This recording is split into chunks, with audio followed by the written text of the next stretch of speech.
बच्चों good afternoon.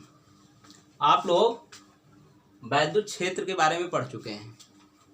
अब हम वैद्युत क्षेत्र में किसी बिंदु पर वैद्युत क्षेत्र की तीव्रता के बारे में जानना चाहते हैं।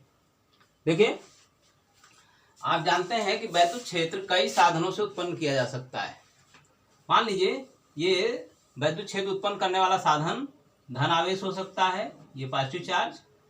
दूसरा हो सकता है ऋणावेश हो ये, या ये कोई एक धन आवेशित प्लेट हो सकती है, या ये कोई एक ऋणावेशित प्लेट हो सकती है, या कोई तार हो सकता है, या धन आवेशित प्लेट और ऋणावेशित प्लेट दोनों हो सकती हैं। ये देखिए, यहाँ ऋणावेशित प्लेट लगा दिया आपने और ये धन आवेशित प्लेट, इसके बीच में वैद्युत क्षेत्र उत्पन्न हो गया। तो इस तरह से इनमें से कोई भी एक साधन हो सकता है जिसके कारण यहाँ इस क्षेत्र में, इस स्थान पर वैद्युत क्षेत्र उपस्थित है।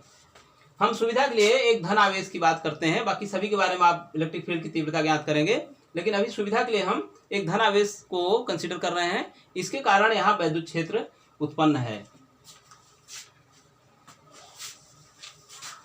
इस वैद्युत क्षेत्र में देखें, यहाँ धन आवेश है और इसके कारण यहाँ वैद्युत क्षेत्र उत्पन्न है। इस वैद्युत क्षेत्र में मान लीजिए कि एक बिंदु हम लेते हैं P। इस बिंदु पर हम वैद्युत क्षेत्र की तीव्रता का मान जानना चाहते हैं कि इसका वैद्युत क्षेत्र कितना प्रभावी है, उसकी तीव्रता कितनी है, ये जानना है। तीव्रता जानने के लिए हम यहाँ एक धन आवेश रखेंगे, test charge plus Q0। Plus Q0 की विशेषता होती है, इस बिंदु पर एक धन आवेशित टेस्ट चार्ज रखा गया है। प्लस Q0 की विशेषता होती है कि ये बहुत ही छोटा, बहुत सूक्ष्म आवेश लिया जाता है। ऐसा आवेश होना चाहिए जो कि इसके द्वारा उत्पन्न वैद्युत क्षेत्र को बिल्कुल प्रभावित न करे, इसका मान बहुत कम होना चाहिए। दूसरी बात, धन आवेश, टेस्ट चार्ज हमेशा धन आवेश से लिया जाता है। इस टेस्ट चार्ज पर इस वैद्युत क्षेत्र में जितना बल लगेगा, देखें ये चूंकि धन आवेश के कारण उत्पन्न हुआ है, इसलिए वैद्युत बल की दिशा जो है इसको मिलाने वाली रेखा के अनुदिश बाहर की ओर होगी, इस तरह से दूर की ओर।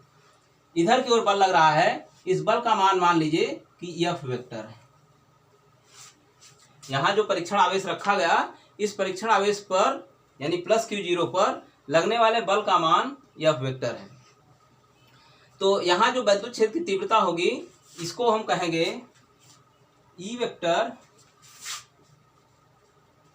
Is equal to F upon Q0।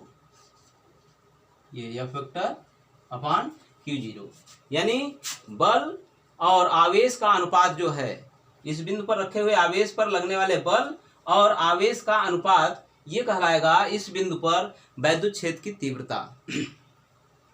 अगर हम Q बराबर 1 रख दें, मान लीजिए कि Q0 plus Q0 is equal to 1, तो E vector equal to F vector. ठीक है, अगर Q0 का मान हम 1 ले लें तो E वेक्टर बराबर F वेक्टर। अब इसके आधार पर हम इसको परिभाषित कर सकते हैं, E को परिभाषित कर सकते हैं, यानी वैद्युत क्षेत्र की तीव्रता को हम परिभाषित कर सकते हैं कि वैद्युत क्षेत्र में किसी बिंदु पर रखे एकांक धन आवेश पर, वैद्युत क्षेत्र में किसी बिंदु पर रखे एकांक धन आवेश पर लगने वाले वैद्युत बल का मान उस बिंदु पर वैद्युत क्षेत्र की तीव्रता के बराबर होता है। इस तरह से E बराबर F वेक्टर, जहाँ की Q0 का मान 1 लिया गया है। दूसरी बात, आपसे कहा गया कि प्लस Q0 का मान अत्यंत छोटा होना चाहिए, बहुत कम, इसका अमाउंट जो है, आवेश का अमाउंट जो है, आवेश की मात्रा जो है वो बहुत कम होनी चाहिए। यानी कि इसको हम फिर से लिख सकते हैं इस बात को रखते हुए कि Q0 का मान अत्यंत सूक्ष्म होना चाहिए। E vector is equal to limit Q0 tends to 0, limit Q0 tends to 0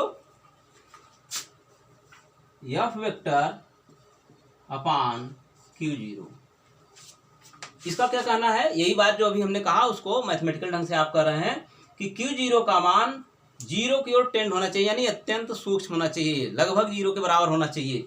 और ये F वेक्टर अपान Q0 का जो अनुपात होगा इस स्थिति में, वो इस बिंदु पर वैद्युत क्षेत्र की तीव्रता के बराबर होगा, intensity of electric field E vector के बराबर होगा।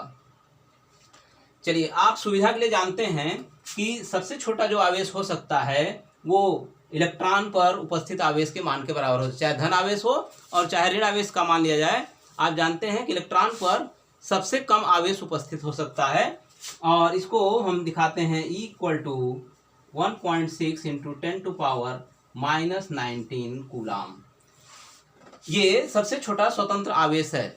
इससे भी छोटे आवेश हैं क्वार्क वगैरह, लेकिन स्वतंत्र अवस्था में नहीं होते हैं, वो नाभिक के अंदर होते हैं। लेकिन फिलहाल यहाँ हम ये मान रहे हैं कि सबसे छोटा आवेश जो लिया जा सकता है 1.6 × 10⁻⁻19 कूलाम लिया जा सकता है। तो ये ध्यान रखें कि ये बहुत छोटा, यानी 0 के बराबर लगभग नहीं हो सकता है।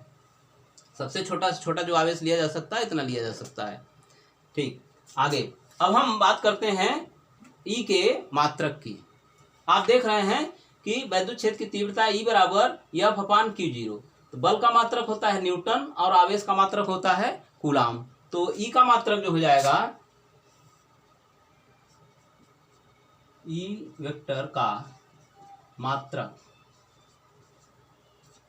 ये चीज बराबर हो जाएगा न्यूटन प्रति कूलाम।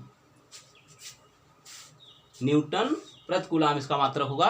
अब आगे आप अभी चल करके विभव, वैद्युत विभव वाला टॉपिक जब पढ़ेंगे तो उसमें देखेंगे कि विभव प्रवणता एक टॉपिक है, उसमें उसके आधार पर E का मात्रक जो होता है वोल्ट प्रति मीटर भी होता है।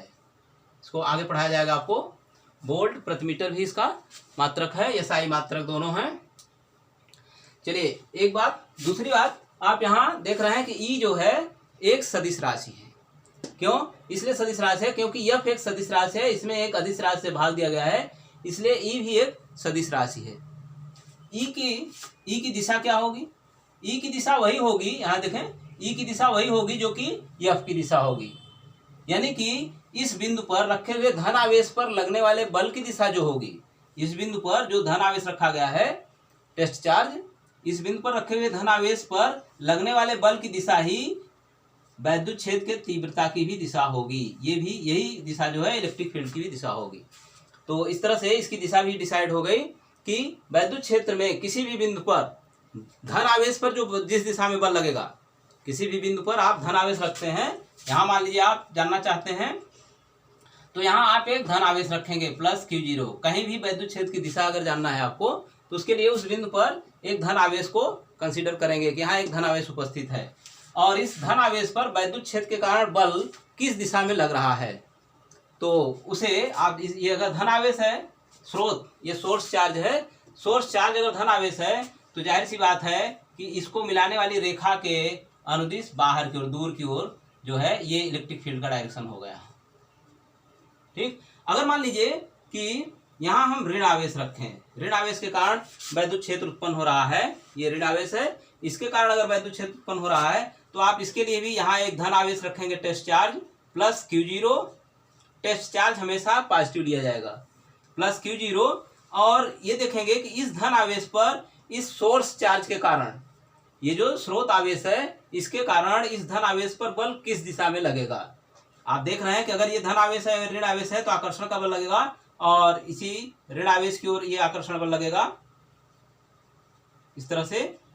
तो बल अगर इस दिशा में लग रहा है, F वेक्टर इधर की ओर है, तो इलेक्ट्रिक फील्ड का डायरेक्शन भी यहाँ इस बिंदु पर इलेक्ट्रिक फील्ड का डायरेक्शन भी इसी दिशा में होगा जिस दिशा में बल लग रहा है। तो ये E वेक्टर की दिशा हो गई। जिस दिशा में बल की दिशा होगी, जो बल की दिशा होगी, वही दिशा इलेक्ट्रिक फील्ड के इंटेंसिटी की भी दिशा होगी। ठीक, ओके।